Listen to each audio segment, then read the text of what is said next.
Le DER a été créé en 2004. L'intention initiale, c'était d'élargir le tissu économique du Saguenay-Lac-Saint-Jean pour faire en sorte que la croissance économique ne soit pas uniquement dépendante des grandes entreprises comme Rio Tinto, par exemple. Donc, l'intention, c'était d'amener un fonds, d'amener de l'expertise et des gens pour être un catalyseur de développement socio-économique. Le DER, c'est une équipe de 3 personnes qui forment le cœur de l'opération, si on veut.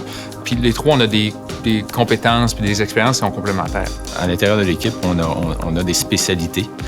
Mais c'est vraiment intéressant de voir là, comment que cette complémentarité-là peut mener à des actions concrètes. Donc, on commence par l'écoute. Oui, on écoute qu'est-ce qu'il y en est, mais pour mettre en action ces choses-là, on a besoin de compétences. On a un œil critique, on pose des bonnes questions, mais on peut aider les gens à répondre aussi des fois. On va les aider.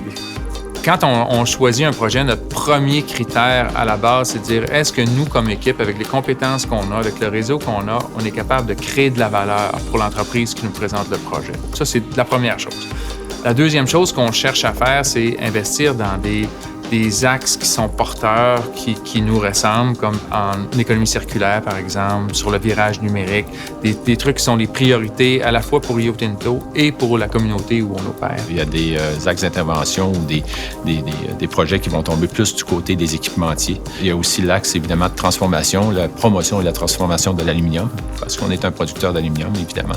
On est impliqué dans certains projets de recherche aussi, parce que l'innovation, ça commence de l'idée à aller jusqu'à la commercialisation. Donc, c'est un éventail qui est très large.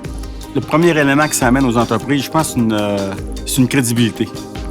Lorsque le DER et Rio Tinto, on embarque dans un projet, on sait l'impact qu'on peut avoir. On sait l'impact qu'on peut avoir sur l'entreprise elle-même, sur leurs clients, etc., mais également sur toutes les voies économiques qui sont susceptibles d'aider l'entreprise également.